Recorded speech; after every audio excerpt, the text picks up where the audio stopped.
Les 5 femmes que vous voyez derrière moi vont tester 3 objets dont on peut se servir pour se défendre. Un porte-clés, une sirène et un aérosol. On va simuler une agression et on va voir comment elles se débrouillent et surtout si elles parviennent à prendre la fuite.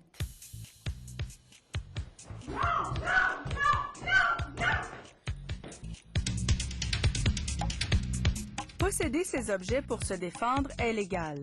Tout d'abord, le porte-clés, vendu par plusieurs groupes d'autodéfense. C'est mon porte-clés de défense. Oh, je l'ai, ça tient mes clés. On s'en va donc. On peut utiliser ce porte-clés-là pour augmenter la puissance de nos coups, mais augmenter aussi l'impact, mais aussi la portée. Parce que ce qu'on veut dans une situation de défense, c'est augmenter la portée. Si, exemple, j'ai plein de clés après, et je fais un fouetté, le balayage comme ça devant l'arrière. Une sirène pour les bateaux que nous avons trouvée dans une boutique de chasse et pêche. Ça amène un bruit là, qui est très aigu. D'accord. Qui peut rendre même une personne sourde de proche. Alors quelqu'un là... Ça impère le monde, c'est officiel. Et comme il est interdit de posséder et d'utiliser du poivre de Cayenne pour se défendre, nous avons opté pour du WD-40. Un puissant jet dans les yeux peut vous aider à neutraliser un agresseur. Notre objectif, c'est la défense. Avant de commencer le test, notre expert en autodéfense enseigne quelques règles de base à nos 5 femmes. On a 4 règles de sécurité qu'on implante qui sont très importantes, ces règles-là. 4 règles dont la première, c'est la distance, de toujours rester très éloigné. La deuxième, de toujours regarder dans les yeux.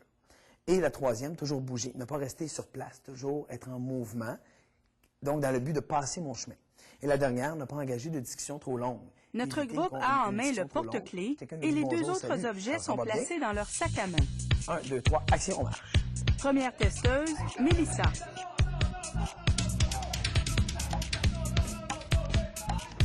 Mélissa, quel est ton verdict concernant les 3 objets? Lequel as-tu préféré? Je pense que j'ai préféré le porte-clés. Pourquoi? Je me sentais à l'aise de le prendre, puis j'étais vraiment en confiance avec mes mouvements. J'étais maître de mes mouvements. C'est vrai qu'il faisait du bruit. Je le tenais couché, avec le bruit sortait pas. Avec le soir, c'est pas tout le monde qui l'a entendu.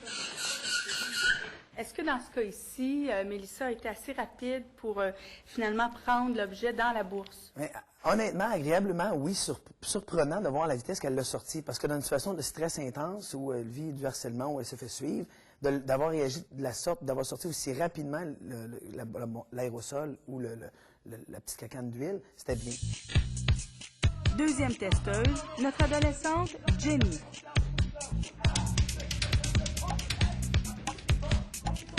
Quel est ton préféré? Le porte-clés? Pourquoi? Parce que c'est plus facile de frapper, genre, s'il veut t'agresser, là. C'est ça. La sirène, ça a bien fonctionné quand même. Ouais, mais des fois, c'est un peu dur, mais si tu fais, là, ça marche bien. Vas-y, coco, vite, coco. Qu'est-ce qui est arrivé avec le WD-40? Elle avait touché à la bonbonne, mais elle n'a pas eu le temps de le sortir du sac à main. OK. Est-ce que ça, c'est une situation qu'on voit souvent? Bien, c'est pour ça qu'au préalable, il faut que si la fille se sente menacée, qu'elle l'ait déjà dans les mains. Dans une situation de stress intense, c'est pas évident que dans le sac à main, elle va rapidement le sortir. Troisième testeuse, Marie-Claude.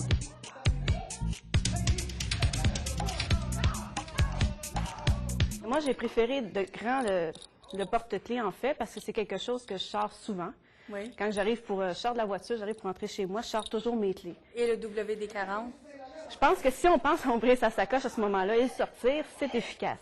Sinon, encore là, moi, c'est pas dans mes habitudes. Parce qu'il y a juste un petit trou, alors on ne sait pas si on va viser à la bonne place, tout ça. C'est nous qui va le recevoir ou l'agresseur.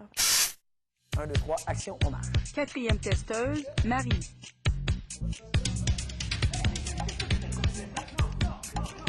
Le porte-clés donne une très grande sécurité où tu n'as pas besoin d'être en super forme puis d'être très forte pour te débarrasser de quelqu'un. Okay? Il y a la notion, la peur de blesser, un coup à la tête qu'il faudrait probablement apprivoiser, là. Marie a dit quelque chose d'important, la peur de frapper, de blesser. Est-ce que ça peut être inquiétant parce qu'on se dit, mon Dieu, est-ce que je vais être poursuivie même par la police si je frappe mon agresseur, que je lui crève un œil? Du moment où quelqu'un veut nous attaquer, veut entrer dans notre intimité, dans notre périmètre de sécurité, alors nous veut du mal. Alors nous, en tant que personne, on a le droit d'utiliser la force nécessaire pour créer une diversion, pour nous amener à la fuite. Pour ce qui est de la sonnette,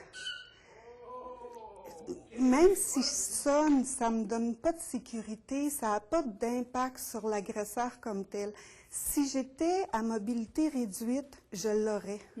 Parce que je ne pourrais pas me défendre de toute façon. Pour le WD-40, j'en mettrais pas dans ma sacoche, mais j'en ai dans mon auto.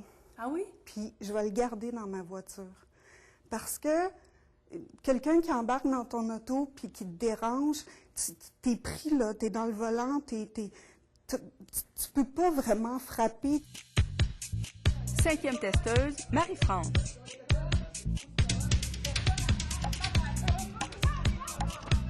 Moi, c'est vraiment le porte-clés parce que c'est plus naturel d'avoir un porte-clés dans les mains. De toute façon, quand on s'en va à notre auto, on a tout le temps un porte-clés.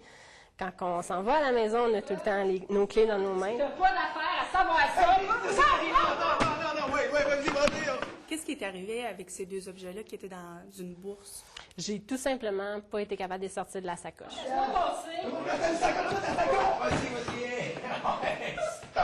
Verdict final, nos 5 femmes vont toutes se procurer le porte-clés. Selon vous, est-ce que ça peut vraiment être efficace?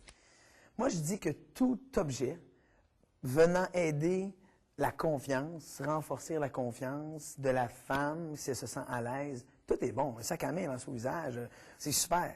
Sans jamais laisser aller la prévention. Mais il ne faut surtout pas miser seulement sur des objets pour assurer sa sécurité. C'est ce que croient les femmes qui travaillent à la prévention des agressions. Je pense que la première base au niveau de la sécurité pour la prévention des agressions, c'est d'avoir confiance en soi. C'est d'avoir confiance qu'on est capable d'assumer nous-mêmes notre sécurité. Puis aussi, ce qu'on sait, c'est que les femmes, quelles qu'elles soient, même si on n'est pas des grandes sportives ou même si on est un peu plus âgé ou un peu plus jeune, notre point, on est capable de frapper d'une manière efficace un agresseur pour que ça fonctionne. Ça sonne fort, hein? Au niveau de la sirène, c'est vrai que c'est efficace. Sauf que si je criais, je pourrais crier par exemple « Ah! » Je pense que ça surprendrait la personne qui est en avant de moi. Chaque femme est capable de crier assez fort pour que ce soit efficace. Vous avez tout fait pour vous sauver, pour tenter d'échapper à votre agresseur, mais il a eu le dessus. Une chose reste à faire peut-être, utiliser la ruse. Laissez-lui croire qu'il a gagné, que vous allez vous laisser faire et profiter d'un moment d'inattention pour le frapper et vous sauver.